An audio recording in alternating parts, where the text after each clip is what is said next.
ನಾನು ಕೀರ್ತಿ. ಮೊದಲಿಂದಾನು ಗಂಡು ಮಕ್ಕಳು ಅಂದರೆ ಭಯ. ಅದ್ಯಾಕೋ ನನಗೆ ಗೊತ್ತಿಲ್ಲ. ಅವ್ರನ್ನ ನಂಬಬೇಕು ಅಂದ್ರೇ ತುಂಬಾನೇ ಕಷ್ಟ. ಎಷ್ಟೇ ನನ್ನ ಜೊತೆ ಚೆನ್ನಾಗಿ ಮಾತಾಡಿದ್ರು ಅವ್ರ ಮೇಲೆ ನಂಬಿಕೆನೇ ಬರೋದಿಲ್ಲ. ನಾನು ಓದಿರೋದೆಲ್ಲ ಹೆಣ್ಮಕ್ಳಿಗೆ ಸೀಮಿತವಾಗಿರೋ ಒಂದು ಸ್ಕೂಲ್ನಲ್ಲಿ. ಬಹುಶಃ ಅದಕ್ಕೆ ಅನ್ಸತ್ತೆ ನನಗೆ ಗಂಡು ಮಕ್ಕಳು ಕಂಡ್ರೆ ಸ್ವಲ್ಪ ಭಯ. ಹೀಗಿರೋ ನಾನು ಮುಂದಿನ ವಿದ್ಯಾಭ್ಯಾಸಕ್ಕೆ ಕಾಲೇಜಿಗೆ ಹೋಗೋ ಯೋಚನೆ ಮಾಡಿದೆ. ಆದರೆ ನನಗೆ ಹುಡುಗರಿರೋ ಕಾಲೇಜಿಗೆ ಹೋಗೋದಕ್ಕೆ ಏನೋ ಭಯ.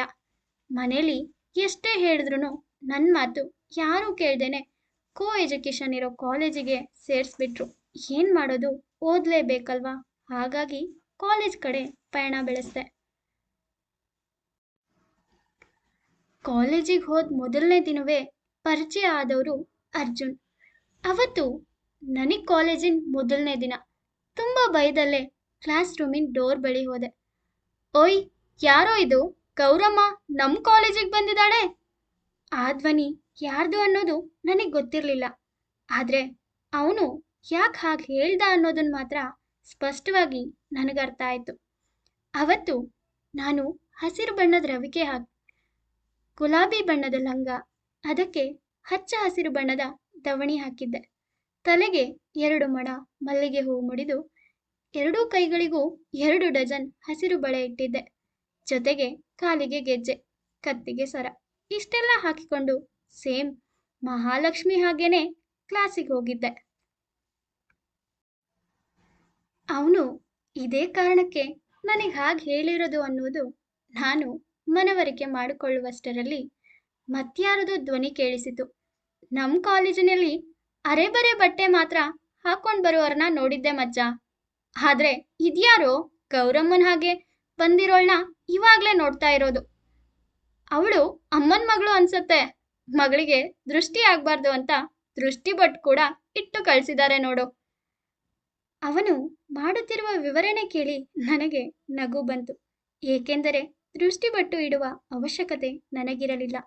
ಮೊದಲಿನಿಂದಲೂ ನನ್ನ ತುಟಿಗಳಿಗೆ ಪುಟ್ಟ ಕಪ್ಪು ಬಣ್ಣದ ಮಚ್ಚೆ ಇತ್ತು. ಅವನು ಅದನ್ನೇ ದೃಷ್ಟಿಬಟ್ಟು ಎಂದು ಭಾವಿಸಿದ. ಏ, ಸಾಕು, ಬಾಯಿ ಮುಚ್ರೋ. ಅವ್ರಿಗಿಷ್ಟ ಆಗೋ ಹಾಗೆ ಬಟ್ಟೆ ಹಾಕೊಳ್ತಾರೆ. ನಿಮ್ಗೇನು? ಅವಳು ಮಹಾಲಕ್ಷ್ಮಿ ಹಾಗೆ ಚೆನ್ನಾಗೆ ಕಾಣ್ತಾ ಇದ್ದಾಳೆ ತಾನೆ, ಅದನ್ನ ನೋಡಿ ಖುಷಿ ಪಡ್ರೋ. ಏನೋ ಯೋಚನೆ ಮಾಡುತ್ತಿರುವ ನನ್ನ ಮನಸ್ಸಿಗೆ ಆ ಧ್ವನಿ ಕೇಳಿದ ತಕ್ಷಣ ಅವರು ಯಾರು ಎಂದು ತಿಳಿದುಕೊಳ್ಳಬೇಕೆಂಬ ಹಂಬಲವಾಯಿತು. ಕ್ಲಾಸ್ನಲ್ಲಿರುವ ಹುಡುಗರನ್ನು ನೋಡಿ ತಲೆ ಬಗ್ಗಿಸಿ ಡೋರ್ ಬಳಿಯೇ ನಿಂತಿದ್ದ ನಾನು ತಲೆ ಎತ್ತಿ ಆ ಧ್ವನಿ ಬಂದಿರುವ ಕಡೆ ನೋಡಿದೆ. ಆದರೆ ಅವನು ನನ್ನ ಕಡೆ ನೋಡುವ ಬದಲು ಏನೂ ಓದುವಂತೆ ತಲೆ ಬಗ್ಗಿಸಿಯೇ ಕುಳಿತಿದ್ದ. ಛೇ, ಯಾರು ಅಂತ ಗೊತ್ತೇ ಆಗಿಲ್ವಲ್ಲ, ಹೇಗ್ ನೋಡೋದು?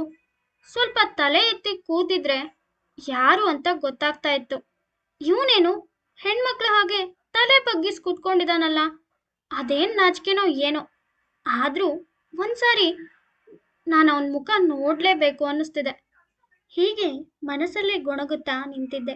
ಅಷ್ಟರಲ್ಲಿ ಯಾರೋ ಒಬ್ಬ, ಏ ಅರ್ಜುನ್, ನೀನೇನೋ ಅವಳಿಗೆ ಸಪೋರ್ಟ್ ಮಾಡ್ತಾ ಇದೀಯಾ ಹೀಗೆಂದು ಕೇಳಿದಾಗಲೇ ನನಗೂ ತಿಳಿದಿದ್ದು ಅವನ ಹೆಸರು ಅರ್ಜುನ್.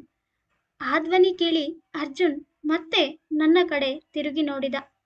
ಕೋಲಿ ಆಕಾರದಂತಹ ಅವನ ಕಣ್ಣುಗಳು ಆಕಾಶದಲ್ಲಿ ಬೆಳದಿಂಗಳಿನಂತೆ ಹೊಳೆವ ಚಂದ್ರನ ಹಾಗೆ ಅವನ ಮುದ್ದಾದ ಮುಖ, ಗುಲಾಬಿ ಬಣ್ಣದಲ್ಲಿ ಬೇಕಾಗಿರುವಂತೆಯೇ ಆಕಾರ ಕೊಟ್ಟಿರುವ ಅವನ ಕೆಂಪು ತುಟಿಗಳು, ಕಾಮನ ಬಿಲ್ಲಿನಂತಹ ಆಕಾರದ ಅವನ ಹುಬ್ಬುಗಳು, ಮುದ್ದಾದ ಮಗುವಿನಂತಹ ಅವನ ನಗು ನೋಡಿದ ನನ್ನ ಕಣ್ಣುಗಳಿಗೆ ಅದೇನೋ ಆನಂದ. ಯಾವತ್ತೂ ಹುಡುಗರ ಕಡೆ ತಿರುಗಿಯೂ ನೋಡದ ನಾನು ಆ ಕ್ಷಣ ಚಂದ್ರನಂತಿರುವ ಅವನ ಮುಖ ನೋಡಿ ನನ್ನ ಕಣ್ಣಿನ ರೆಪ್ಪೆಗಳನ್ನೇ ಮಿಟುಕಿಸುವುದನ್ನು ಮರೆತಂತಿತ್ತು. ಮನಸ್ಸಿನಲ್ಲಿ ಅದೇನೋ ಒಂತರಹದ ಸಂಗೀತದ ನಾದಗಳೆಲ್ಲ ಒಂದೊಂದಾಗಿ ನುಡಿಸಿದ ಅನುಭವವಾಗುತ್ತಿತ್ತು. ನನ್ನ ಮನಸ್ಸು ನಿಯಂತ್ರಣದಲ್ಲಿಲ್ಲದೆ ಅದರಿಷ್ಟ ಬಂದಂತೆ ಹಾರಿ ನೃತ್ಯ ಮಾಡುತ್ತಿರುವಾಗಲೇ, ಏನು ಇವತ್ತು ದಿನಪೂರ್ತಿ ಹೀಗೆ ಬಾಗಿಲಿನಲ್ಲಿಯೇ ನಿಂತಿರುತ್ತೀಯೋ ಅಥವಾ ಕ್ಲಾಸ್ ರೂಮಿನ ಒಳಗೆ ಹೋಗೋ ಪ್ಲಾನ್ ಏನಾದ್ರೂ ಇದೆಯಾ? ಈ ಧ್ವನಿ ಕೇಳಿದಾಕ್ಷಣ ತಟ್ಟನೆ ಕನಸಿನ ಲೋಕದಿಂದ ವಾಸ್ತವಕ್ಕೆ ಬಂದೆ. ತಿರುಗಿ ನೋಡಿದರೆ ನಮ್ಮ ತರಗತಿಗೆ ಬಂದಿರುವ ಚಾಣಕಿ ಮೇಡಂ. ಮೇಡಂ ಕೇಳಿದ ಆ ಪ್ರಶ್ನೆಗೆ ಏನೂ ಉತ್ತರಿಸದೆ ಒಂದು ಮುಗುಳ್ನಕ್ಕು ಕ್ಲಾಸ್ ರೂಮಿನ ಒಳಗೆ ಹೋದೆ. ಆದರೆ ಅಲ್ಲಿ ಸಾಲಾಗಿ ಹಾಕಿರುವ ಬೆಂಚುಗಳ ಒಂದು ಬದಿಯಲ್ಲಿ ಬರೀ ಗಂಡು ಮಕ್ಕಳು ಕುಳಿತಿದ್ದರು, ಇನ್ನೊಂದು ಬದಿಯಲ್ಲಿ ಬರೀ ಹೆಣ್ಣು ಮಕ್ಕಳೇ ಕುಳಿತಿದ್ದರು. ಮೊದಲಿನಿಂದಲೂ ಶಾಲಾ ಕಾಲೇಜಿನ ವಿದ್ಯಾರ್ಥಿಗಳಿಗೆ ಒಂದು ಒಳ್ಳೆಯ ಅಭ್ಯಾಸವಿದೆ. ಅದೇನೆಂದರೆ ಕೊನೆಯ ಬೆಂಚಿನಿಂದ ಕೂರುತ್ತಾ ಬರುವುದು. ಅಧ್ಯಾಪಕರು ಕ್ಲಾಸ್ ರೂಮಿನಲ್ಲಿರುವ ಬೋರ್ಡ್ ಬಳಿ ಹಾಗೂ ಡಯಾಸ್ ಬಳಿ ನಿಂತು ಪಾಠ ಮಾಡುತ್ತಾರೆ. ಆದರೆ ನಾವು ಮಾತ್ರ ಕೊನೆಯ ಬೆಂಚಿನಿಂದ ಅಟೆಂಡೆನ್ಸ್ ಹಾಕುತ್ತಾ ಬರುತ್ತೇವೆ. ಮೊದಲನೇ ದಿನ ಕ್ಲಾಸಿಗೆ ಬರುವುದು ತಡವಾಗಿದ್ದರಿಂದ ನನಗೆ ಅನಿವಾರ್ಯವಾಗಿ ಮೊದಲನೇ ಬೆಂಚಿನಲ್ಲಿ ಕೂರಬೇಕಾಯಿತು. ನನಗೇನು ಮೊದಲನೇ ಬೆಂಚಿನಲ್ಲಿ ಕುಳಿತು ಅಧ್ಯಾಪಕರು ಮಾಡುವ ಪಾಠವನ್ನು ಶಿಸ್ತಿನಲ್ಲಿ ಕೇಳುವ ಹಾಗೆ ನಟನೆ ಮಾಡುವ ಯಾವ ಆಸೆಯೂ ಇಲ್ಲ. ಆದರೆ ಅನಿವಾರ್ಯವಾಗಿ ನಾನು ಮೊದಲನೇ ಬೆಂಚಿನಲ್ಲಿಯೇ ಕೂರಲೇಬೇಕಾಯಿತು. ಆ ಬೆಂಚಿನಲ್ಲಿ ಮೊದಲೇ ಮತ್ತೊಬ್ಬರು ಕುಳಿತಿದ್ದರು, ಆದರೆ ಅವರ ಪರಿಚಯ ನನಗಿರಲಿಲ್ಲ. ಹಾಗಾಗಿ ಅವರ ಬಳಿ ನಾನೇನೂ ಮಾತನಾಡದೆ ಸುಮ್ಮನೆ ಪಕ್ಕದಲ್ಲಿಯೇ ಕುಳಿತು ಬಿಟ್ಟೆ. ಕ್ಲಾಸ್ ರೂಮಿನ ಒಳಗೆ ಬಂದಿರುವ ಜಾನಕಿ ಮೇಡಂ ನೋಡುವುದಕ್ಕೆ ತುಂಬಾ ಸುಂದರವಾಗಿದ್ದರು.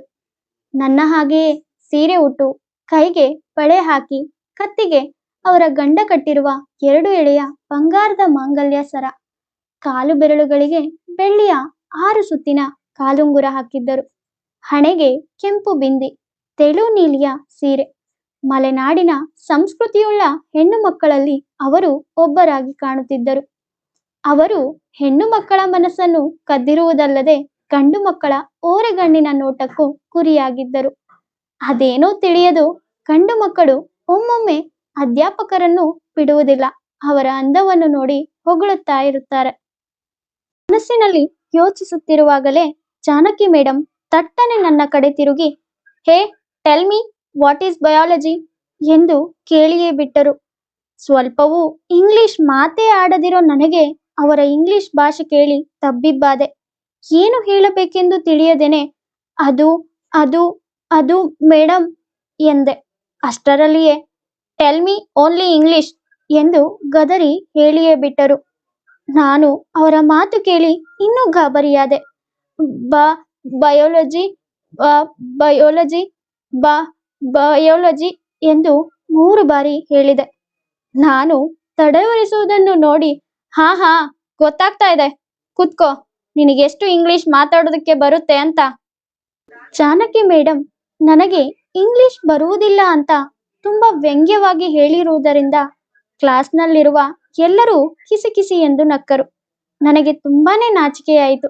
ಆದರೆ ಅವರೆಲ್ಲರೂ ನಕ್ಕಿದ್ದಕ್ಕಿಂತ ಅರ್ಜುನ್ ಕೂಡ ಅವರೆಲ್ಲರ ಜೊತೆ ಸೇರಿ ಕಿಸಿಕಿಸಿ ಎಂದು ನಗುತ್ತಿರುವುದನ್ನು ಕಂಡು ಅದ್ಯಾಕೋ ನನಗೆ ತಿಳಿಯದೇನೆ ಕೋಪ ಉಕ್ಕಿ ಬಂತು.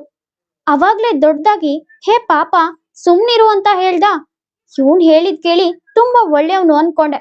ಆದ್ರೆ ಏನೋ ಚೂರ್ ತಡವರ್ಸ್ದೆ ಅಂತ ಮೇಡಂ ಏನೋ ಹೇಳಿದ್ರು, ಅದಕ್ಕೆ ಕಿಸಿ ಅಂತ ನಗೋ ಅವಶ್ಯಕತೆ ಏನಿತ್ತು?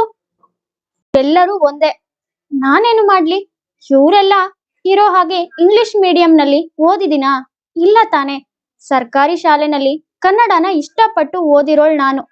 ಅಮ್ಮನ ಒತ್ತಾಯಕ್ಕೆ ಡಿಗ್ರಿನಲ್ಲಿ ಸೈನ್ಸ್ಗೆ ಬಂದು ಸೇರ್ಕೊಂಡೆ. PUC ನಲ್ಲಿ ಕಾಮರ್ಸ್ ಮಾಡಿ ಈಗ ಸೈನ್ಸ್ ಸೇರಿಸ್ಕೊಂಡ್ರೆ ಇನ್ನೇನಾಗುತ್ತೆ? ಆದರೆ ಇವರೆಲ್ಲರಿಗೂ ಅದೆಲ್ಲ ಎಲ್ಲಿ ಅರ್ಥ ಆಗುತ್ತೆ? ಮನಸ್ಸಿನಲ್ಲಿಯೇ ಹೀಗೆ ಗೊಣಗುತ್ತಾ ಕೂತಿದ್ದೆ.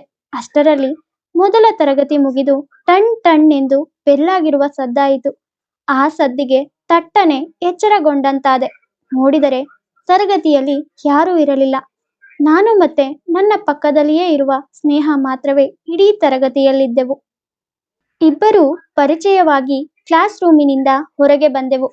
ಕಾಲೇಜಿನಲ್ಲಿ ಯಾರ ಪರಿಚಯವೂ ಇರಲಿಲ್ಲ. ಆದರೆ ಅತ್ತ ತಿರುಗಿ ನೋಡಿದರೆ ಅರ್ಜುನ್ ಎಲ್ಲರಿಗೂ ಚಿರಪರಿಚಿತನಂತೆ ಎಲ್ಲರ ನಡುವೆ ಮಾತನಾಡುತ್ತಾ ನಿಂತಿದ್ದ. ಒಮ್ಮೆ ಅವನತ್ತ ನೋಡಿದೆ. ಅರ್ಜುನ್ ನನ್ನೆಡೆಗೆ ಬರುತ್ತಿರುವುದನ್ನು ನೋಡಿ ನನ್ನ ಮನಸ್ಸಿನಲ್ಲಿ ಅದೇನೋ ತಳಮಳ. ಇವನೇಕೆ ನನ್ನೆಡೆಗೆ ಬರುತ್ತಿದ್ದಾನೆ ಎಂದು ಗಾಬರಿಯಾದೆ. ಅಷ್ಟರಲ್ಲಿಯೇ ಅರ್ಜುನ್ ನನ್ನ ಸಮೀಪವೇ ಬಂದು ಬಿಟ್ಟಿದ್ದ. ಇನ್ನೇನು ನನ್ನ ಬಳಿ ಏನೋ ಕೇಳಬೇಕು ಎನ್ನುವಷ್ಟರಲ್ಲಿ, ಹೇ ಅರ್ಜುನ್, ಸ್ವಲ್ಪ ಬಾ ಮಚ್ಚ ಇಲ್ಲಿ ಎಂದು ದೂರದಿಂದಲೇ ರವಿ ಕೂಗಿದ. ಏನಿದು? ಯಾರ ಪರಿಚಯವೂ ಇಲ್ಲ ಎಂದೇ ಎಲ್ಲರ ಹೆಸರು ಹೇಳುತ್ತಿದ್ದಾಳಲ್ಲ ಎಂದು ಯೋಚಿಸ್ತಾ ಇದ್ದೀರಾ? ಅದು ಏನೆಂದರೆ, ಕ್ಲಾಸಿನಲ್ಲಿ ಜಾನಕಿ ಮೇಡಂ ಎಲ್ಲರ ಪರಿಚಯ ಮಾಡಿಕೊಡಲು ಹೇಳಿದಾಗ ಕೆಲವರ ಹೆಸರನ್ನು ನಾನು ನೆನಪಲ್ಲಿ ಇಟ್ಟುಕೊಂಡಿದ್ದೆ. ಅರ್ಜುನ್ ಹಿಂತಿರುಗಿ ಹೋಗಿರುವುದನ್ನು ನೋಡಿ ನನ್ನ ಮನಸ್ಸಿಗೆ ಸಮಾಧಾನವಾಯಿತು. ಹೇಗೋ ಅಂದಿನ ದಿನದ ತರಗತಿ ಎಲ್ಲವನ್ನೂ ಮುಗಿಸಿ ಆತುರದಲ್ಲಿ ಮನೆಗೆ ಹೋದೆ. ಮಗಳೇ, ಕಾಲೇಜಲ್ಲಿ ಇವತ್ತಿನ ದಿನ ಹೇಗಿತ್ತು? ಎಲ್ರೂ ನಿನಗ್ ಪರಿಚಯ ಆದ್ರಾ? ಯಾಕೆ ನಾನ್ ಮಾತಾಡ್ತಾನೆ ಇದ್ದೀನಿ, ನೀನ್ ಕೋಪ ಮಾಡ್ಕೊಂಡೇ ಇದೆಯಲ್ಲ? ಅಮ್ಮನ ಈ ಧ್ವನಿ ಕೇಳಿ ನನ್ನ ಮನಸ್ಸಿನಲ್ಲಿರುವ ಆಲೋಚನೆಗಳು ತಟ್ಟನೆ ಮಾತುಗಳ ರೂಪದಲ್ಲಿ ಹೊರಬಂದವು. ಅಮ್ಮ, ನಾನ್ ನಿನ್ಗೆ ಹೇಳಿದ್ದೆ, ನಾನ್ ಮಾಡಿರೋದು ಕಾಮರ್ಸ್, ನೀನ್ ನೋಡಿದ್ರೆ ಸೈನ್ಸ್ ತಗೋ ಅಂತಿದ್ಯಲ್ಲ ಅಂತ. ಆಗಲ್ಲ ಅಂತ ಎಷ್ಟು ಸಾರಿ ಹೇಳಿದ್ರು ಒತ್ತಾಯ ಮಾಡಿ BSc ಸೇರಿಸ್ದೆ. ನನಗೋ ಇಂಗ್ಲಿಷ್ ಏನು ಅರ್ಥ ಆಗಲ್ಲ. ಅವರೆಲ್ಲ ನೋಡಿದ್ರೆ ಟುಸು ಪುಸ್ಸು ಅಂತ ಪಟ್ಪಟ ಅಂತ ಹರಳು ಹುರಿದಿರೋ ಹಾಗೆ ಇಂಗ್ಲಿಷ್ ಮಾತಾಡ್ತಾರೆ. ನನ್ಗಂತೂ ಎಲ್ಲರ ಮುಂದೆ ಅವಮಾನ ಆಗುತ್ತೆ. ಹೋಗಮ್ಮ, ನಾನ್ ನಾಳೆಯಿಂದ ಕಾಲೇಜಿಗೂ ಹೋಗಲ್ಲ, ಎಲ್ಗೂ ಹೋಗಲ್ಲ. ನಾನು ಇಷ್ಟೆಲ್ಲ ಹೇಳಿರುವುದಕ್ಕೆ ಏನು ಅಮ್ಮ ಬಂದು ಸಮಾಧಾನ ಮಾಡಿ ಮುದ್ದು ಮಾಡುತ್ತಾಳೆ ಅಂತ ನಾನು ಅಂದುಕೊಂಡಿದ್ದೆ. ಆದರೆ ಏನು, ಕಾಲೇಜಿಗೆ ಹೋಗಲ್ವಾ? ಹಾಗಾದ್ರೆ ನಾಳೆಯಿಂದ ಭಟ್ರು ಮನೆ ಕೆಲ್ಸಕ್ಕೆ ಹೋಗು ನೀನು. ದಿನಾಲು ದುಡಿದ್ರೆ ನಿನ್ ಕೊಬ್ಬೆಲ್ಲ ಕರಗುತ್ತೆ. ನನ್ಗೂ ಕೆಲಸ ಮಾಡೋದಕ್ಕೆಲ್ಲ ಆಗಲ್ಲ. ಇನ್ಮೇಲಿಂದ ನೀನೇ ಮಾಡು. ಮಾಡೋಕ್ಕಾಗಲ್ಲ ಅಂತ ಯಾಸ ಏನಾದ್ರೂ ಮಾಡೋಕ್ ಶುರು ಮಾಡಿದ್ರೆ ಸೊಂಟ ಮುರಿದು ಮೂಲೆಯಲ್ಲಿ ಕೂರಿಸ್ತೀನಿ ಎಂದು ಒಂದೇ ಸಮನೆ ಲೊಡಲೊಡ ಎಂದು ಬೈಯೋದಕ್ಕೆ ಶುರು ಮಾಡಿಯೇ ಬಿಟ್ಲು. ಅವಳ ಬೈಗುಳ ಕಾಲೇಜಿನಲ್ಲಿ ಅವರೆಲ್ಲ ಇಂಗ್ಲಿಷ್ ಮಾತನಾಡುವುದಕ್ಕಿಂತಲೂ ವೇಗವಾಗಿಯೇ ಇತ್ತು. ಅವಳ ಸಂಸ್ಕೃತ ಮಿಶ್ರಿತ ಬೈಗುಳನ ನನ್ನ ಕಿವಿಯಲ್ಲಿ ಕೇಳೋದಕ್ಕೆ ಆಗಲಿಲ್ಲ. ಅಯ್ಯೋ ಸರಿ ಮಾರಾಯ್ತಿ, ನಿನ್ನ ಬೈಗುಳ ಸ್ವಲ್ಪ ನಿಲ್ಲಿಸ್ತೀಯಾ? ನಾನ್ ನಾಳೆಯಿಂದ ಏನು ಮಾತಾಡ್ದೇನೆ ಕಾಲೇಜಿಗೆ ಹೋಗ್ತೀನಿ. ಒಂದೇ ಸಮನೆ ನಾನ್ ಸ್ಟಾಪ್ ಬೈಬೇಡ ನೀನು ಎಂದು ಅಮ್ಮನಿಗೆ ಹೇಳಿ ಸುಮ್ಮನೆ ಒಳಗೆ ಹೋಗಿ ಕುಳಿತೆ. 30 ನಿಮಿಷದ ನಂತರ ಅಮ್ಮ ಕಾಫಿ ಮತ್ತೆ ಬೆಳಗ್ಗೆ ಮಾಡಿರುವ ಕಡುಬಿನಿಂದ ತಯಾರಿಸಿದ ಬಿಸಿ ಬಿಸಿ ಉಪ್ಪಿಟ್ಟನ್ನು ಎದುರಿಗೆ ತಂದಳು. ನಾನು ಕಾಲೇಜಿನಲ್ಲಿ ಊಟ ಮಾಡಿರಲಿಲ್ಲ. ಕ್ಯಾಂಟೀನಿನಲ್ಲಿ ಊಟ ಮಾಡಿದರೆ ಸುಮ್ಮನೆ ಹಣ ವ್ಯರ್ಥವೆಂದು ಹಸಿವಿನಿಂದಲೇ ಮನೆಗೆ ಬಂದಿದ್ದೆ. ಅದೇ ಕಾರಣಕ್ಕೆ ಅಮ್ಮ ತಂದಿರುವ ತಿಂಡಿಯನ್ನು ಏನೂ ಹೇಳದೇನೆ ತಿನ್ನಲು ಮುಂದಾದೆ. ಮಗಳೇ, ಮೊದ್ಮೊದ್ಲು ಎಲ್ಲವೂ ಕಷ್ಟ ಅನ್ಸುತ್ತೆ ಕಣೆ. ಆದ್ರೆ ಹಾಗೆ ಹೋಗ್ತಾ ಹೋಗ್ತಾ ಎಲ್ಲಾನು ಅಭ್ಯಾಸ ಆಗುತ್ತೆ. ನೀನೇ ನೋಡು, ಮೊದಲು ನಿನ್ ತಂದೆ ತೀರ್ಕೊಂಡಾಗ ನಾವಿಬ್ರು ಎಷ್ಟು ಕಂಗಾಲಾಗಿದ್ವಿ. ಆದ್ರೆ ದಿನ ಕಳೆದಾಗೂ ನಾವು ಎಲ್ಲದಕ್ಕೂ ಹೊಂದ್ಕೊಂಡು ಜೀವನ ನಡೆಸ್ತಾ ಇದ್ದೀವಿ ತಾನೆ. ಹಾಗೆ ಸ್ವಲ್ಪ ದಿನ ಅಲ್ಲಿನ ವಾತಾವರಣ ನಿನ್ಗೂ ಇಷ್ಟ ಆಗತ್ತೆ. ನನ್ ಮಾತ್ ಕೇಳು ಮಗಳೇ. ಅಮ್ಮ ಈ ಮಾತು ಹೇಳಿ ದನ ಕಟ್ಟಬೇಕು ಅಂತ ಹೊರಗಡೆ ಹೋದಳು. ನನಗೂ ಅವಳು ಹೇಳಿದ್ದು ನಿಜ ಅಂತಾನೆ ಅನ್ನಿಸ್ತು. ಏಕೆಂದರೆ ನನ್ನ ತಂದೆ 3 ವರ್ಷಗಳ ಹಿಂದೆ ತೋಟದಲ್ಲಿ ಹುಲ್ಲು ಕೊಯ್ಯುವುದಕ್ಕೆ ಹೋದಾಗ ಹಾವು ಕಚ್ಚಿ ನಮ್ಮನ್ನೆಲ್ಲ ಬಿಟ್ಟು ಹೋದರು. ನನಗೆ ಮತ್ತು ನನ್ನ ತಾಯಿಗೆ ನನ್ನ ತಂದೆಯೇ ಪ್ರಪಂಚ ಆಗಿದ್ದರು. ಆದರೆ ಅವರು ನಮ್ಮನ್ನ ಬಿಟ್ಟು ಹೋದಾಗ ಆಕಾಶವೇ ಕಳಚಿ ತಲೆಯ ಮೇಲೆ ಬಿದ್ದಂತೆ ಅನ್ನಿಸಿತು. ಮುಂದೆ ನಮ್ಮ ಜೀವನಕ್ಕೆ ಏನೂ ಇಲ್ಲ, ಅವರ ಜೊತೆಗೆ ನಾವು ಹೋಗಬೇಕಾಗಿತ್ತು ಎಂದೆನಿಸಿತು. ಆದರೆ ಅಮ್ಮ ನನಗೋಸ್ಕರನೇ ಬದುಕುವ ಪ್ರಯತ್ನ ಮಾಡಿದಳು. ಅವಳಿಗೋಸ್ಕರನೇ ನಾನು ಇನ್ನೂ ಬದುಕಿದ್ದೀನಿ. ಅಮ್ಮ ಹೇಳಿರುವುದು ನನ್ನ ಒಳ್ಳೆಯದಕ್ಕೇನೆ. ಹಾಗಾಗಿ ಕಾಲೇಜಿಗೆ ಹೋಗೋದೇ ಒಳ್ಳೆಯದು ಎಂದು ಮುಂದೆ ನಾನು ಅವರ ತರಾನೇ ಪಟಪಟ ಅಂತ ಇಂಗ್ಲಿಷ್ ಮಾತಾಡ್ತೀನಿ ಅನ್ನೋ ಧೈರ್ಯದಲ್ಲಿನೇ ರಾತ್ರಿ ಊಟ ಮುಗಿಸಿ ಅಮ್ಮನ ಪಕ್ಕ ಮಲಗಿಕೊಂಡೆ. ಮಾರನೇ ದಿನ ಬೆಳಗ್ಗೆ ಎದ್ದು ಹಿಂದಿನ ದಿನದ ತರಾನೇ ರೆಡಿಯಾಗಿ ಕಾಲೇಜಿಗೆ ಹೋದೆ. ನಿನ್ನೆ ಆಗಿರೋ ಫ್ರೆಂಡ್ಸ್ ಜೊತೆನೆ ಮಾತಾಡ್ಕೊಂಡು ಹೋಗ್ತಾ ಇದ್ದೆ. ಅಷ್ಟರಲ್ಲಿ, ಏನಮ್ಮ, ನೀನು ಫಸ್ಟ್ ಇಯರ್ BSc ಸ್ಟೂಡೆಂಟ್ ತಾನೆ? ನಿಮ್ ಕ್ಲಾಸ್ನಲ್ಲಿರೋ ಅರ್ಜುನ್ನ ಸ್ವಲ್ಪ ಕರಿ, ಪ್ರಿನ್ಸಿಪಾಲ್ ರೂಮ್ಗೆ ಬರೋದಕ್ಕೆ ಹೇಳು ಎಂದು ಹಿಂದೆಯಿಂದ ಧ್ವನಿ ಬಂತು. ಅವರು ಹೇಳಿದ ಹಾಗೇನೆ ನಾನು ಅರ್ಜುನ್ಗೆ ವಿಷಯ ತಿಳಿಸಿದೆ. ಹೇ ಕೀರ್ತಿ, ನಿನ್ಗೇನೋ ಹೇಳ್ಬೇಕು. ನಿನ್ನೆನೂ ಬಂದೆ, ಆದ್ರೆ ನೀನ್ ಸಿಕ್ಕಿಲ್ಲ. ನಾನಿವಾಗ ವಾಪಸ್ ಬರ್ತೀನಿ, ಇಲ್ಲೇ ಇರು ಹೀಗೆಂದು ಹೇಳಿ ಅರ್ಜುನ್ ಅಲ್ಲಿಂದ ಹೊರಟ. ನನಗೆ ಅವನು ಯಾಕೆ ಹಾಗೆ ಹೇಳಿದ ಅನ್ನುವ ತಳಮಳದಲ್ಲೇ ಅಲ್ಲಿಯೇ ನಿಂತಿದ್ದೆ. ಅಷ್ಟರಲ್ಲಿ, ಏನು ಯಾವಾಗ್ಲೂ ಕ್ಲಾಸಿಂದ ಹೊರಗೆ ನಿಂತಿರ್ತೀಯಲ್ಲ ಕೀರ್ತಿ, ಬಾ ಒಳಗೆ, ಲ್ಯಾಬ್ನಲ್ಲಿ ಎಕ್ಸ್ಪೆರಿಮೆಂಟ್ ಹೇಳ್ಕೊಡ್ತೀನಿ. ಮತ್ತೆ ನಾನು ಜಾನಕಿ ಮೇಡಮ್ ಕೈನಲ್ಲೇ ಸಿಕ್ಕಿಬಿದ್ದೆ ಎಂದು ಅವರ ಧ್ವನಿ ಕೇಳಿದಾಗಲೇ ತಿಳಿಯಿತು. ಮತ್ತೆ ಸುಮ್ಮನೆ ಅವರಿಗೆ ಮುಗುಳ್ನಕ್ಕು ಲ್ಯಾಬ್ ಒಳಗೆ ಹೋದೆ. ಲ್ಯಾಬ್ನಲ್ಲಿ ಕೂರೋದಕ್ಕೆ ಜಾಗ ಇರೋದಿಲ್ಲ ನಿಜ. ಹೋಗ್ಲಿ, ನಿಂತ್ಕೊಂಡು ಕ್ಲಾಸ್ ಕೇಳೋಣ ಅಂದ್ರೆ ಅದಕ್ಕೂ ಜಾಗ ಇರಲಿಲ್ಲ. ಇರೋ ಜಾಗದಲ್ಲೇ ಹೇಗೋ ಅಡ್ಜಸ್ಟ್ ಮಾಡ್ಕೊಂಡು ನಿಂತ್ಕೊಂಡೆ. ಅಷ್ಟರಲ್ಲಿ ಪಕ್ಕದಲ್ಲಿ ಅರ್ಜುನ್ ಬಂದು ನಿಂತ್ಕೊಂಡ. ಅವಾಗ್ಲೇ ಹೇಳಿದ್ನಲ್ಲ ಅಲ್ಲೇ ನಿಂತಿರೋ ಅಂತ. ನಾನ್ ವಾಪಸ್ ಬರ್ತೀನಿ ಅಂತಾನೂ ಹೇಳಿದ್ದೆ. ಮತ್ಯಾಕೆ ಇಲ್ಲಿಗ್ ಬಂದೆ ಕೀರ್ತಿ?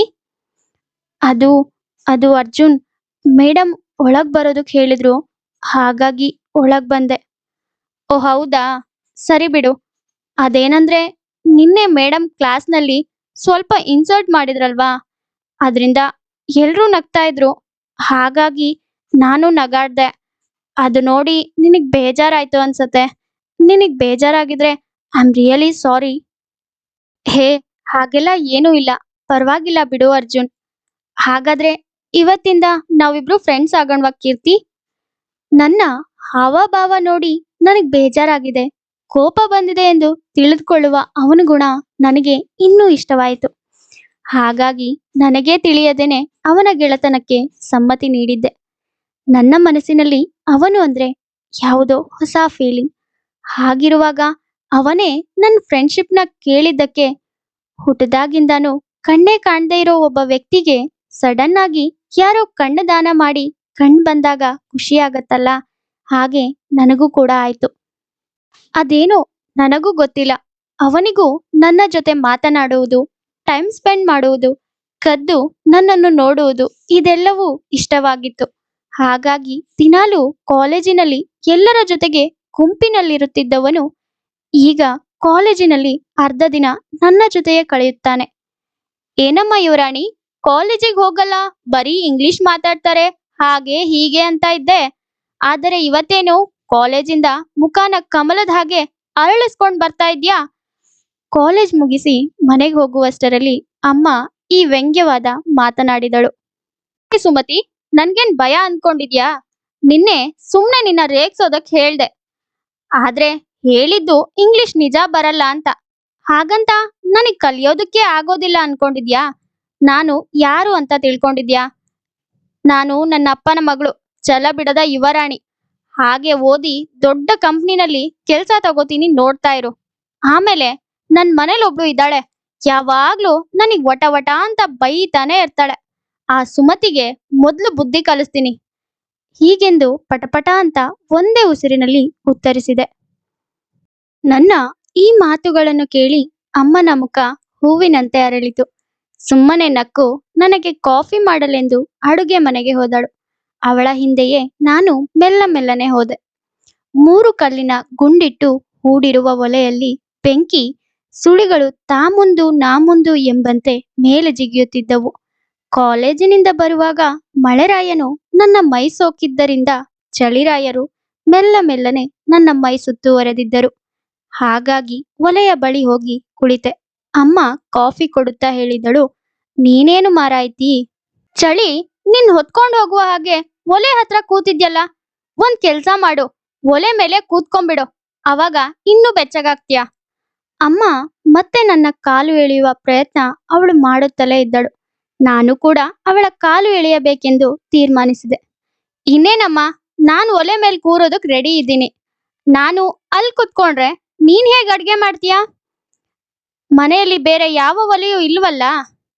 ಹಾಗಾದ್ರೆ ಇನ್ಮೇಲಿಂದ ನಾನ್ ಗ್ಯಾಸ್ ತಗೋತೀನಿ ಬಿಡೆ, ಅದ್ರಲ್ಲೇ ಅಡ್ಗೆ ಮಾಡ್ತೀನಿ ಬಿಡು. ನೀನ್ ಮೊದ್ಲು ಹೋಗಿ ಒಲೆ ಮೇಲೆ ಕೂತ್ಕೋ." ಅಮ್ಮ ಹಾಗಂದಾಗ ನನಗೆ ಏನೋ ನೆನಪಾಯಿತು. ನನ್ನ ತರಲೆ ಮಾತುಗಳನ್ನು ಬಿಟ್ಟು ಒಮ್ಮೆ ಗಂಭೀರವಾದೆ. "ಅಮ್ಮ, ಅದೇನಂದ್ರೆ ನನ್ ಗೆಳತಿ ಒಬ್ಳು ಹೇಳ್ತಾ ಇದ್ಲು, ಇವಾಗ ನಮ್ ಪ್ರಧಾನ ಮಂತ್ರಿ ಅವರಿದಾರಲ್ಲ, ಅವ್ರೇನೋ ಮೋದಿ ಗ್ಯಾಸ್ ಅಂತ ಸ್ಕೀಮ್ ಬಿಟ್ಟಿದಾರಂತೆ. ಎಲ್ರೂ ಕಡಿಮೆ ಬೆಲೆಲಿ ಗ್ಯಾಸ್ನ ಬಳಸ್ಲಿ ಅಂತ. ನಾವು ಅದೇನು ಅಂತ ನೋಡಿ ತಗೊಳ್ಳೋಣ್ವಾ? ಇನ್ನು ಎಷ್ಟು ದಿನ ಅಂತ ಈ ಸೌದೆ ಒಲೆ ಹಚ್ಚುತ್ತೀಯಾ ನೀನು? ಈ ಮಳೆಗಾಲದಲ್ಲಂತೂ ಸೌದೆ ಥಂಡಿ ಆಗಿರತ್ತೆ. ಬೆಳಗ್ಗೆ ಎದ್ದು ಬೆಂಕಿ ಹಚ್ಚೋ ಅಷ್ಟ್ರಲ್ಲಿ ಸಾಕಾಗತ್ತೆ" ಎಂದೆ. ನನ್ನ ಈ ಮಾತಿಗೆ ಯಾವ ಉತ್ಸಾಹವೂ ತೋರಲಿಲ್ಲ. ಅದರ ಬದಲಾಗಿ ಏನೋ ಯೋಚಿಸುತ್ತಾ ನಿಂತೇ ಬಿಟ್ಟಿದ್ದಳು. ಅದನ್ನು ನಾನು ಗಮನಿಸಿ, "ಯಾಕಮ್ಮ, ನಾನು ಹೇಳುತ್ತಾನೆ ಇದ್ದೇನೆ, ನೀನ್ ಮಾತ್ರ ಏನೋ ಗಂಭೀರವಾಗಿ ಯೋಚಿಸುತ್ತಿದ್ದೀಯಲ್ಲ" ಏನಾಯ್ತು? ನಾನು ಸ್ವಲ್ಪ ಜೋರಾಗಿಯೇ ಕೇಳಿದ್ದೆ. ನನ್ನ ಧ್ವನಿ ಕೇಳಿ ಗಂಭೀರವಾಗಿ ಆಲೋಚಿಸುತ್ತಿದ್ದ ಅಮ್ಮ ಮರಳಿ ವಾಸ್ತವಕ್ಕೆ ಬಂದಳು. ಅದೇನಿಲ್ಲ ಮಗಳೇ, ನನ್ಗೇನ್ ಕಷ್ಟ ಹೇಳು? ಮೊದ್ಲಿನಿಂದನೂ ಸೌದೆ ಒಲೆನಲ್ಲೇ ಅಡ್ಗೆ ಮಾಡ್ತಿರೋದು. ಹಾಗಿರುವಾಗ ನಾನ್ ಯಾಕೆ ಕಷ್ಟ ಅನ್ಕೋತೀನಿ? ನನ್ಗೇನು ಕಷ್ಟ ಇಲ್ಲ ಬಿಡು. ಮಗಳೇ, ಗ್ಯಾಸ್ನ ಮತ್ಯಾವತ್ತಾದ್ರೂ ತಗೊಂಡ್ರೆ ಆಯ್ತೆ. ಹೀಗೆಂದು ಬೇರೆ ಕೆಲಸ ಮಾಡಲೆಂದು ಹೊರಟು ಹೋದಳು. ಆದರೆ ಅವಳ ಮಾತಿನಲ್ಲಿ ಅಡಗಿರುವ ಯಾವುದೋ ಒಂದು ಸಂಕಟವನ್ನು ನಾನು ಅರಿತುಕೊಂಡೆ. ಹೇಳಬೇಕೆಂದಿದ್ದರೆ ಅವಳೇ ಬಾಯಿ ಬಿಟ್ಟು ಹೇಳುತ್ತಿದ್ದಳು. ಆದರೆ ಅವಳು ಅದನ್ನು ಕೇಳಿದರೆ ಅವಳ ಮನಸ್ಸಿಗೆ ಕಸಿವಿಸಿಯಾಗುವುದಂತೂ ನಿಜ. ಹಾಗಾಗಿ ನಾನೇನು ಕೇಳಲೇ ಇಲ್ಲ. ಅವಳ ಮನಸ್ಸಿಗೆ ಹಿಡಿಸದ ಕೆಲಸವನ್ನು ನನ್ನ ಜೀವನದಲ್ಲಿ ಇಲ್ಲಿಯವರೆಗೂ ನಾನು ಮಾಡಿಯೇ ಇಲ್ಲ. ಗ್ಯಾಸ್ ತರಿಸುವ ವಿಷಯದಲ್ಲೂ ನಾನು ಮುಂದೆ ಹೋಗಲಿಲ್ಲ. ಹೀಗೆ ಎಂದಿನಂತೆ ಪ್ರತಿದಿನ ಪುನರಾವರ್ತನೆಯಾಗುತ್ತಿತ್ತು. ಹೀಗೆ ಸ್ವಲ್ಪ ದಿನ ಕಳೆದಿತ್ತು. ಅರ್ಜುನ್ ಅಂದಿಗಿಂತಲೂ ಇಂದು ತುಂಬಾ ಆತ್ಮೀಯನಾಗಿದ್ದ. ನಿನಗ್ ಗೊತ್ತಾ ಕೀರ್ತಿ, ನೀನ್ ಕಾಲೇಜಿಗೆ ಬಂದಿರೋ ಮೊದಲನೇ ದಿನ ನಿನ್ನ ನೋಡಿ ಲಕ್ಷ್ಮಿ, ಮಹಾಲಕ್ಷ್ಮಿನೇ ಕ್ಲಾಸಿಗೆ ಬಂದಿದ್ದಾಳೇನೋ ಅನ್ಕೊಂಡೆ ಕಣೆ. ಏನು? ಹೌದಾ? ನಿಜ ಹೇಳ್ತಿದ್ಯಾ? ಅಷ್ಟು ಚೆನ್ನಾಗಿ ಕಾಣ್ತಾ ಇದ್ನೇನೋ? ನಿನ್ ತಲೆ ಒಳ್ಳೆ ಗೌರಮ್ಮನ್ ನೋಡ್ದಂಗಿತ್ತು. ಹಳ್ಳಿ ಕಡೆಯಿಂದ ಹೆಣ್ಮಕ್ಳು ಬಂದ್ರೆ ಹೀಗೆ ನೋಡು. ಸಾಕ್, ಬಾಯಿ ಮುಚ್ಚು. ಇಷ್ಟ ಆಗಿಲ್ಲ ಅಂದ್ರೆ ನಾನೇನು ಮಾಡೋದಕ್ಕಾಗಲ್ಲ. ನನ್ಗೇನ್ ಇಷ್ಟನೋ ಅದನ್ನೇ ಮಾಡ್ತೀನಿ. ನನಗೆ ಲಂಗ, ದಾವಣಿ, ಬಳೆ, ಹೂವು ಎಲ್ಲಾನು ಇಷ್ಟ. ಅದನ್ನೇ ಹಾಕೊಳ್ತೀನಿ. ಅದನ್ನೆಲ್ಲ ಕೇಳೋದಕ್ ನೀನ್ ಯಾರು? ಓ ಓ ಓ, ನಿಧಾನ ನಿಧಾನ. ನಿಜ ಹೇಳ್ಬೇಕು ಅಂದ್ರೆ ತುಂಬಾನೇ ಚೆನ್ನಾಗ್ ಕಾಣಿಸ್ತಾ ಇದ್ದೆ ಕಣೆ. ನಾನ್ ಸುಮ್ನೆ ನಿನ್ನ ರೇಗ್ಸೋದಕ್ಕೆ ಅಂತ ಹೇಳ್ದೆ ಅಷ್ಟೆ. ನನ್ನ ಅಮ್ಮನೂ ಕೂಡ ಮಹಾಲಕ್ಷ್ಮಿ ಹಾಗೇನೆ ರೆಡಿ ಆಗ್ತಾ ಇದ್ರು. ನೋಡೋದಕ್ಕೂ ಮಹಾಲಕ್ಷ್ಮಿ ಹಾಗೇನೆ ಕಾಣ್ತಾ ಇದ್ರು ಕಣೆ. ಅವನ್ ಹೇಳಿದ ಆ ಮಾತ್ ಕೇಳಿ ನನ್ಗಂತೂ ಆಕಾಶದಲ್ಲಿ ರೆಕ್ಕೆ ಬಿಚ್ಕೊಂಡು ಹಕ್ಕಿಗಳ ಹಾಗೆ ಹಾರ್ತಿದ್ದೀನೇನೋ ಅನ್ನಿಸ್ತು. ಹುಡುಗರು ಅಂದ್ರೇನೆ ಮಾರು ಮೈಲಿ ದೂರ ಓಡಿ ಹೋಗುವ ನನಗೆ ಮೊದಲನೇ ದಿನದಿಂದಲೂ ಅರ್ಜುನ್ ಯಾಕೋ ಮನಸ್ಸಿಗೆ ತುಂಬಾನೇ ಹತ್ರ ಆಗಿದ್ದಾನೆ. ದಿನ ಕಳೆದಾಗೂ ಅವನ್ ಮೇಲೆ ಅದೇನೋ ಸೆಳೆತ. ಅವನಾಡುವ ಪ್ರತಿ ಮಾತುಗಳಲ್ಲೂ ನನ್ನ ಹೊಗಳ್ತಾ ಇದ್ದಾನೇನೋ ಅನ್ನಿಸ್ತಾ ಇರತ್ತೆ. ನನ್ನ ಮನಸ್ಸಿನಲ್ಲಾಗಿರೋ ಈ ಫೀಲಿಂಗ್ಸ್ನ ಅವನ ಹತ್ರ ಹೇಳ್ಕೊಂಡ್ ಬಿಡ್ಲಾ? ನಾನ್ ಹೇಳಿದ್ರೆ ಅವನು ಏನ್ ಅಂದ್ಕೊಳ್ತಾನೋ ಏನೋ. ಅವನು ನನ್ನ ಬರೀ ಫ್ರೆಂಡ್ ಅನ್ಕೊಂಡಿದ್ರೆ ಏನ್ ಮಾಡ್ಲಿ?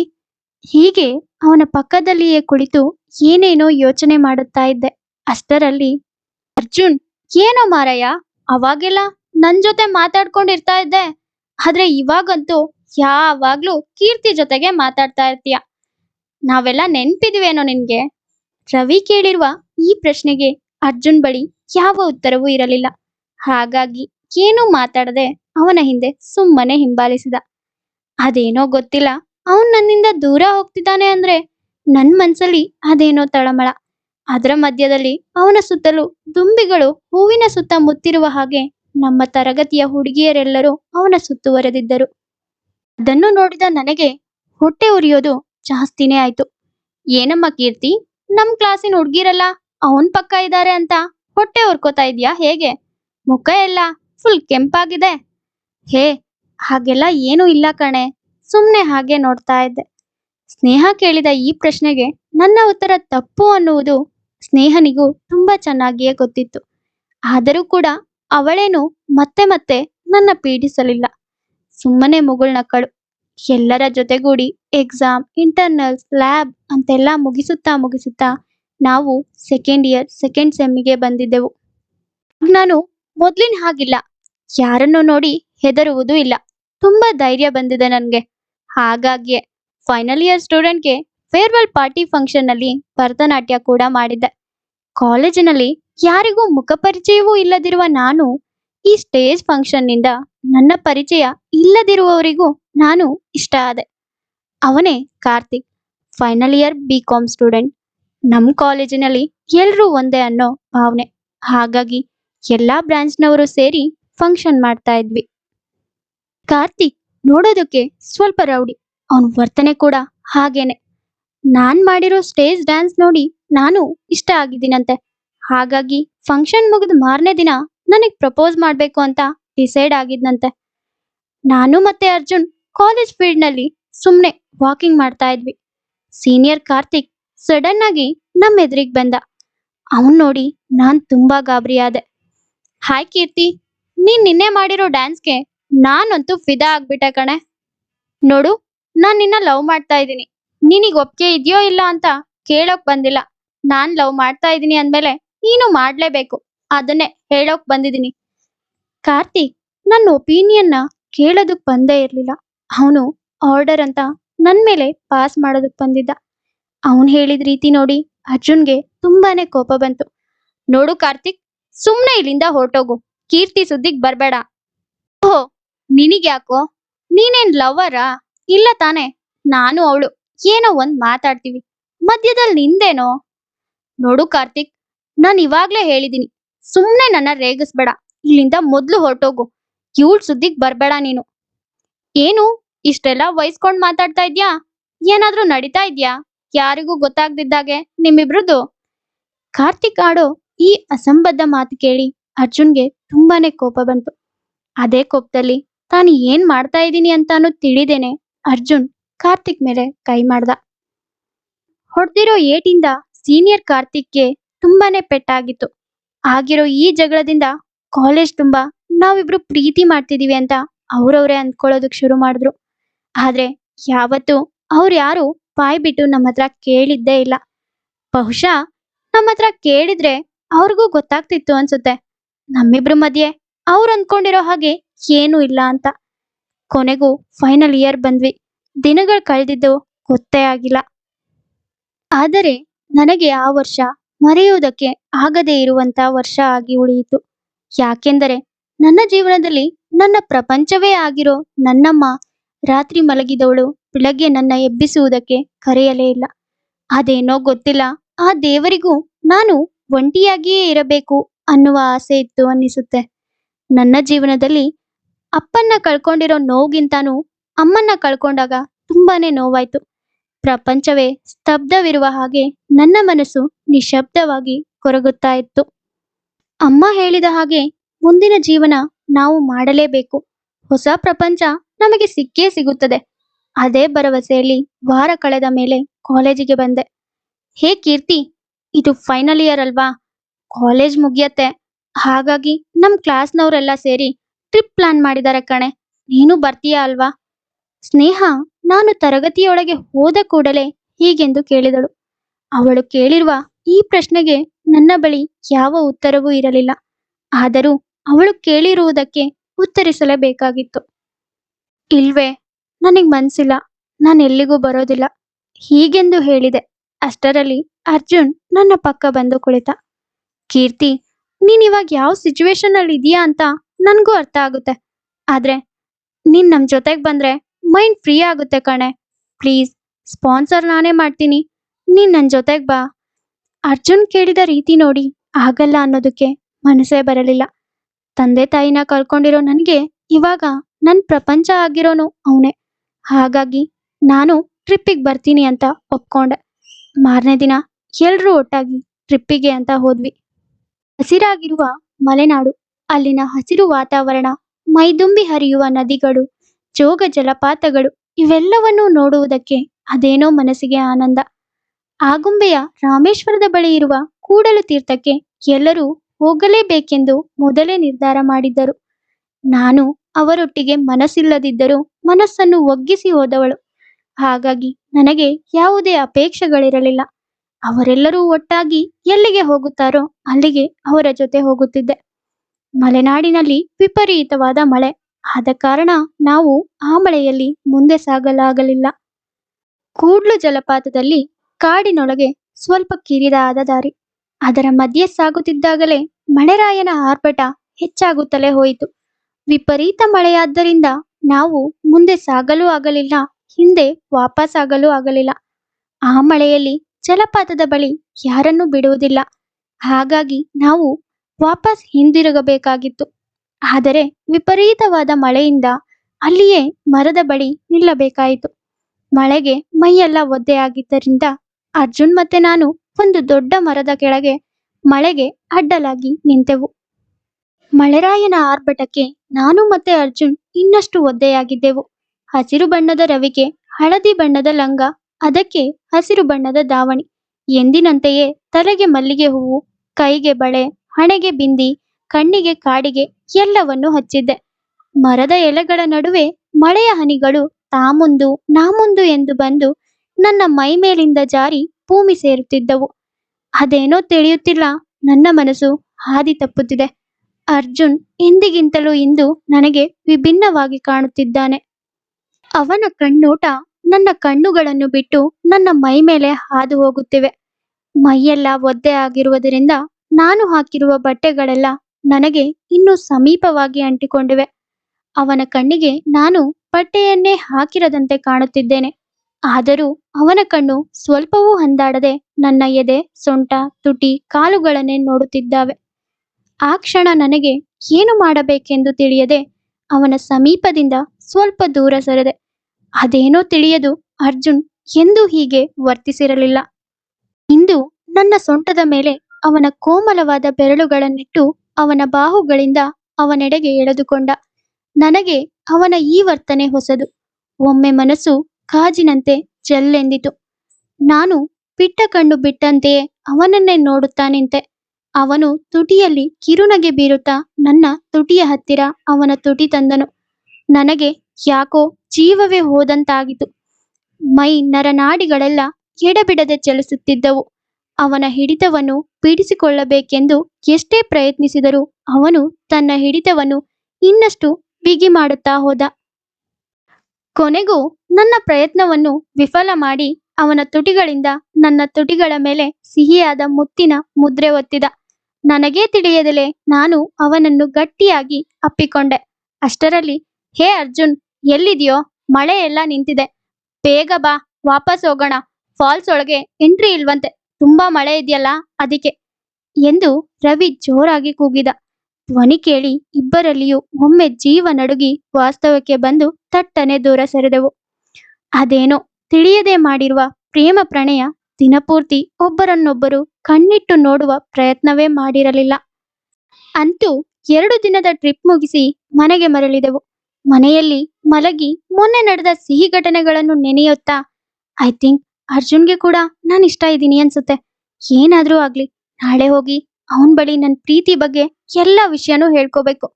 ಹೀಗೆಂದು ಮನಸ್ಸಲ್ಲೇ ಯೋಚನೆ ಮಾಡುತ್ತಾ ನಿದ್ರೆಗೆ ಜಾರಿದೆ. ಏ ಕೀರ್ತಿ, ನನಗ್ ನೀನಂದ್ರೆ ತುಂಬಾ ಇಷ್ಟ ಕಣೆ. ಅದಕ್ಕೆ ಮೊನ್ನೆ ನಿನ್ಗೆ ಮುತ್ತು ಕೊಟ್ಟಿದ್ದು. ನಿನ್ಗೂ ನಾನಂದ್ರೆ ಇಷ್ಟ ಇದ್ದೀನಿ ತಾನೇ? ನಿನ್ನ ನಾನು ಮದ್ವೆ ಆಗ್ಬೇಕು ಅನ್ಕೊಂಡಿದ್ದೀನಿ ಕಣೆ. ಪ್ಲೀಸ್ ಕೀರ್ತಿ, ನನ್ನ ಪ್ರೀತಿನ ಒಪ್ಕೋ. ನನ್ಗೂ ನೀನಂದ್ರೆ ತುಂಬಾ ಇಷ್ಟ ಕಣೋ Arjun. I love you, I love you ಕಣೋ Arjun, I love you.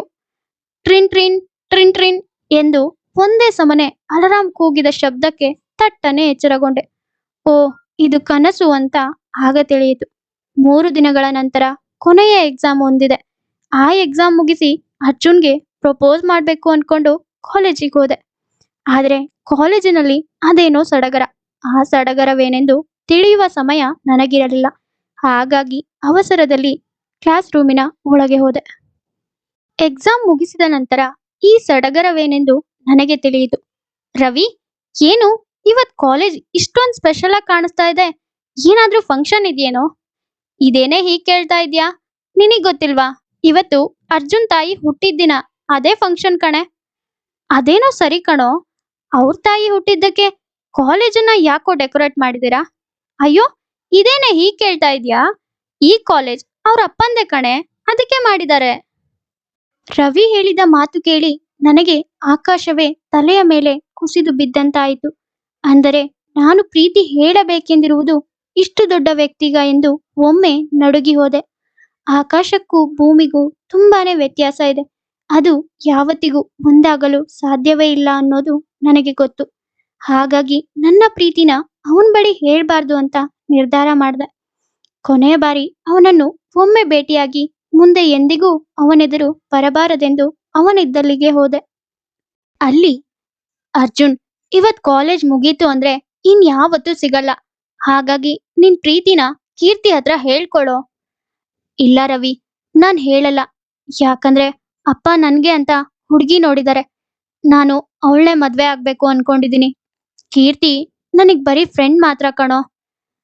Arjun ಹೇಳಿದ ಆ ಮಾತು ಕೇಳಿ ನನ್ನ ಮನಸ್ಸು ಗಾಜಿನ ಚೂರಿನಂತೆ ಛಿದ್ರ ಛಿದ್ರವಾಯಿತು.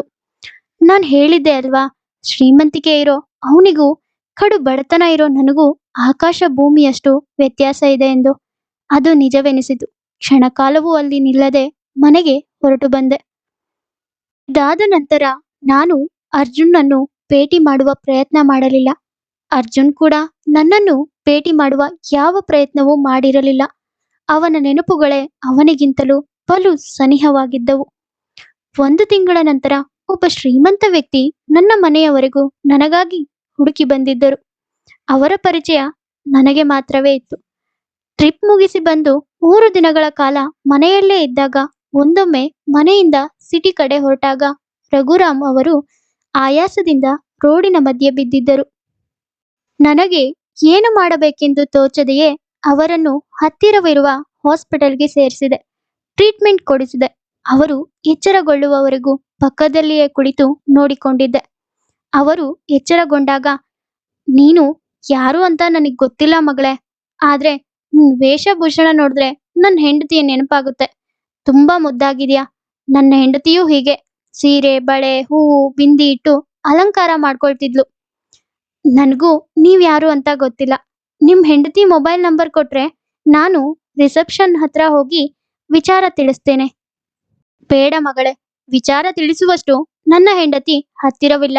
ಅವಳು ದೇವರ ಬಳಿ ಹೋಗಿದ್ದಾಳೆ ಎಂದ ಅವರ ಮಾತು ಕೇಳಿ ನನ್ನ ಮನಸ್ಸಿಗೆ ಸ್ವಲ್ಪ ನೋವಾಯಿತು. ನನ್ನನ್ನು ಕ್ಷಮಿಸಿ, ನೀವು ಯಾರೆಂದು ನನಗೆ ತಿಳಿದಿಲ್ಲ, ಹಾಗಾಗಿ ಹಾಗೆ ಕೇಳಿದೆ. ಇವಾಗ ಸ್ವಲ್ಪ ಹುಷಾರಾಗಿದ್ದೀರಾ? ಮನೆಗೆ ಹೋಗುವುದಕ್ಕೆ ಆಗುತ್ತಾ? ಅಥವಾ ನಾನು ನಿಮ್ಮ ಜೊತೆಗೆ ಬರಬೇಕಾ? ಬೇಡ ಮಗಳೇ, ನಾನೇ ಹೋಗ್ತೀನಿ. ನಿನಗೇನಾದ್ರೂ ಹಣದ ಸಹಾಯ ಮಾಡಬೇಕೇ? ಅಯ್ಯೋ ಬೇಡ ಸರ್, ನೀವು ಹುಷಾರಾಗಿ ಮನೆಗೆ ಹೋಗಿ, ನಾನು ಹೊರಡುತ್ತೇನೆ. ಅದೇ ಕೊನೆಯ ಬಾರಿ ನಾನು ಅವರನ್ನು ನೋಡಿದ್ದು. ಆದರೆ ಇಂದು ಯಾಕೋ ನನಗೆ ತಿಳಿಯದು, ನನ್ನ ಎದುರಿಗೆ ಬಂದು ನಿಂತಿದ್ದಾರೆ. ಅಂಕಲ್, ನೀವು ಇಲ್ಲಿಯವರೆಗೂ ಬಂದಿದ್ದೀರಾ? ಮಗಳೇ, ನೀನು ನನಗೊಂದು ಮಾತು ಕೊಡು. ನಾನೇನೇ ಕೇಳಿದರೂ ಇಲ್ಲ ಎಂದು ಹೇಳುವುದಿಲ್ಲ ಎಂದು. ಹಾ ಸರಿ ಅಂಕಲ್, ಏನ್ ಹೇಳಿ. ಮಗಳೇ, ನೀನ್ ನನ್ನ ಮಗನ್ನ ಮದ್ವೆಯಾಗು. ಈ ಮದ್ವೆಗೆ ನೀನು ಒಪ್ಲೇಬೇಕು. ಯಾಕೆ ಅಂದ್ರೆ ಮೊದ್ಲೇ ನೀನ್ ನಂಗೆ ಮಾತು ಕೊಟ್ಟಿದ್ಯಾ, ನಾನು ಏನೇ ಕೇಳಿದ್ರೂ ಇಲ್ಲ ಎನ್ನದೆ ಕೊಡುತ್ತೀಯಾ ಎಂದು. ಅವರು ಹೇಳಿದ ಮಾತಿಗೆ ನನಗೆ ಏನು ಹೇಳಬೇಕೆಂದೇ ತಿಳಿಯಲಿಲ್ಲ. ಮಾತು ಕೊಟ್ಟಿದ್ದೇನೆ. ಕೊಟ್ಟ ಮಾತಿಗೆ ಇಲ್ಲಿಯವರೆಗೂ ನಾನು ತಪ್ಪಿಲ್ಲ. ಅವರ ಮಗ ಯಾರು ಅಂತ ನನಗೆ ಗೊತ್ತೇ ಇಲ್ಲ. ಹೇಗಿದ್ದಾನೆ ಅನ್ನುವುದು ನನಗೆ ಗೊತ್ತಿಲ್ಲ.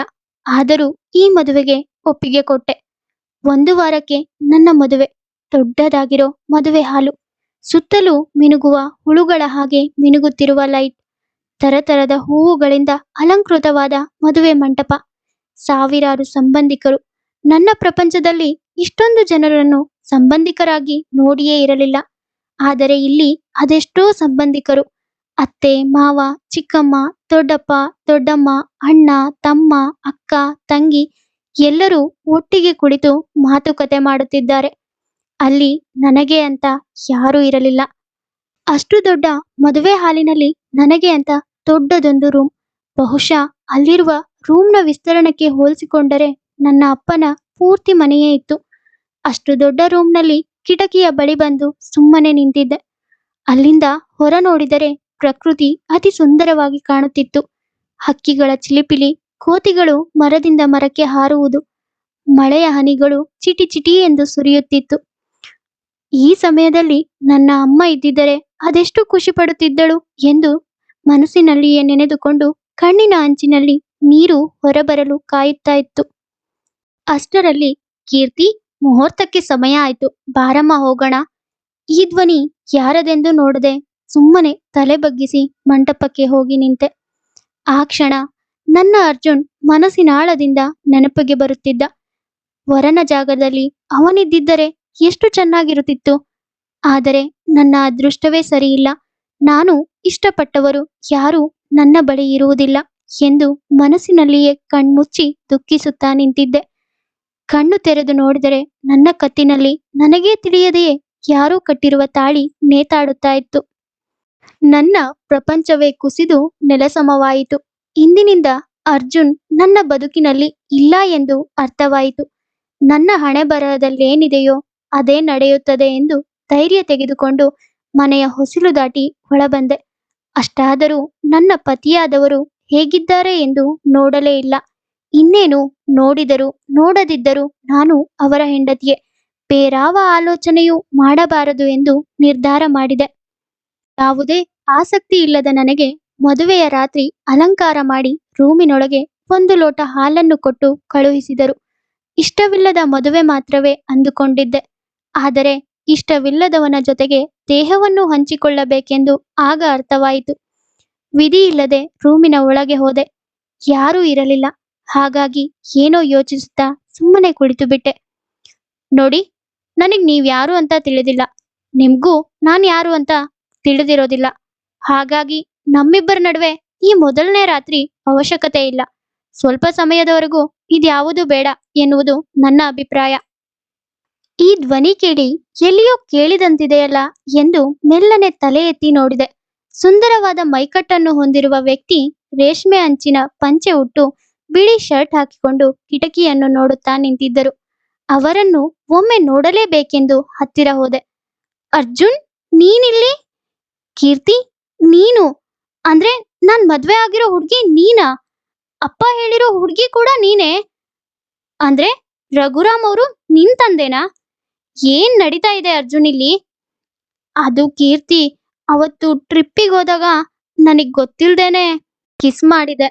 ಆದ್ರೆ ಅದು ನನ್ಗಿಷ್ಟ ಇದ್ದೇ ಮಾಡಿದ್ದು. ನಿನ್ ಮೊದಲನೇ ಸಾರಿ ನೋಡ್ದಾಗ್ಲೆ ತುಂಬಾ ಇಷ್ಟ ಆದೆ. ನಿನ್ನ ನೋಡಿ ನನ್ನ ಅಮ್ಮನ್ ನೆನ್ಪಾಯ್ತು. ಅಮ್ಮನ್ ತರ ಇರೋ ಹುಡ್ಗಿ ನನ್ ಲೈಫಿಗೂ ಬರ್ಬೇಕು ಅನ್ಕೊಂಡಿದ್ದೆ. ಟ್ರಿಪ್ ಮುಗಿಸ್ಕೊಂಡು ಮನೆಗ್ ಹೋಗಿದ್ ಮಾರನೇ ದಿನ ನಿನಗ್ ಪ್ರಪೋಸ್ ಮಾಡ್ಬೇಕು ಅನ್ಕೊಂಡಿದ್ದೆ. ಆದ್ರೆ ನೀನು ಕಾಲೇಜಿಗೆ ಬರ್ಲೇ ಇಲ್ಲ. ಕಾಲೇಜ್ ಮುಗಿಸಿ ಮನೆಗ್ ಹೋದಾಗ ಗೊತ್ತಾಯ್ತು ಅಪ್ಪ ತಲೆ ಸುತ್ತ ಬಂದು ಹಾಸ್ಪಿಟಲ್ನಲ್ಲಿದ್ದಾರೆ ಅಂತ. ಆಮೇಲೆ ವಿಚಾರಿಸಿದಾಗ ಅಪ್ಪ ಹೇಳಿದ್ರು ಯಾರೋ ಹುಡ್ಗಿ ಹಾಸ್ಪಿಟಲಿಗೆ ಕರ್ಕೊಂಡ್ ಬಂದ್ ಸೇರ್ಸಿದ್ಲು ಅಂತ. ಆ ಹುಡ್ಗಿ ಸೇಮ್ ನಿಮ್ ತಾಯಿ ಹಾಗೇನೆ ಇದ್ದಾಳೆ ಅಂತ ಹೇಳಿದ್ರು. ನಿಮ್ ತಾಯಿ ಹಾಗೇನೆ ಅಲಂಕಾರ ಕೂಡ ಮಾಡ್ಕೊಂಡಿದ್ಲು. ನಿಮ್ ತಾಯಿ ನೋಡ್ದಾಗೆ ಆಯ್ತು ಅಂತ ಹೇಳಿದ್ರು. ನೀನು ಅದೇ ಹುಡ್ಗಿನ ಮದ್ವೆ ಆಗ್ಬೇಕು, ನನಗ್ ಮಾತ್ ಕೊಡು ಅಂತ ಮಾತ್ ತಗೊಂಡ್ರು. ನಾನ್ ನನ್ ತಂದೆ ಕೊಟ್ಟಿರೋ ಮಾತನ್ನ ಇಲ್ಲಿವರೆಗೂ ಮೀರಿಲ್ಲ ಕೀರ್ತಿ. ಹಾಗಾಗಿ ನನ್ ಪ್ರೀತಿನ ನಿನಗ್ ಹೇಳ್ದೇನೆ ಸುಮ್ನಾದೆ. ನಿನ್ನ ಭೇಟಿಯಾಗೋ ಪ್ರಯತ್ನ ಕೂಡ ಮಾಡಿಲ್ಲ. ಐಮ್ ರಿಯಲಿ ಸಾರಿ ಕಣೆ. ನನ್ ಗಂಡನ್ ಸ್ಥಾನದಲ್ಲಿ ಅರ್ಜುನ್ನ ನೋಡಿ ನನಗೆ ಸ್ವರ್ಗನೇ ನನ್ ಕಣ್ಣೆದ್ರಿಗ್ ಬಂದಾಗೆ ಅನ್ನಿಸ್ತು. ನನ್ ಪ್ರಪಂಚ ಮರಳಿ ನನಗೆ ಸಿಕ್ಕಿದೆ ಅನ್ನಿಸ್ತು. ಯಾವ ಜನ್ಮದಲ್ಲಿ ಏನ್ ಪುಣ್ಯ ಮಾಡಿದ್ನೋ ನಾನು. ನನ್ ಪ್ರೀತಿ ಕೊನೆಗೂ ನನಗೆ ಸಿಕ್ಕಿದೆ. ಅರ್ಜುನ್, ಐ ಲವ್ ಯು ಕಣೋ. ನೀನಂದ್ರೆ ನನಗ್ ಪ್ರಾಣ. ಇನ್ಯಾವತ್ತೂ ನನ್ನ ದೂರ ಮಾಡ್ಬೇಡ. ನನ್ಗೂ ನೀನಂದ್ರೆ ಪ್ರಾಣ ಕಣೆ. ನಿನ್ ಬಿಟ್ಟು ನಾನ್ ಹೇಗ್ ಬದುಕ್ತೀನಿ ಹೇಳು? I love you so much ಕಣೆ ಕೀರ್ತಿ. ಎಲ್ರೂ ಪ್ರೀತಿ ಹೇಳ್ಕೊಂಡ್ಮೇಲೆ ಮದುವೆಯಾಗಿ ಮೊದಲನೇ ರಾತ್ರಿ ಮಾಡ್ಕೊಂಡ್ರೆ ನನ್ನ ಜೀವನದಲ್ಲಿ ಮೊದಲನೇ ರಾತ್ರಿನೇ ಪ್ರೀತಿ ಹೇಳ್ಕೊಳ್ಳೋ ಹಾಗಾಯ್ತು. ಕೊನೆಗೂ ಆ ದೇವ್ರು ನನ್ ಪ್ರೀತಿನ ನನ್ಗೆ ಸಿಗೋ ಹಾಗ್ ಮಾಡ್ದ. ಇದು ನನ್ ಪ್ರೀತಿ ಕತೆ.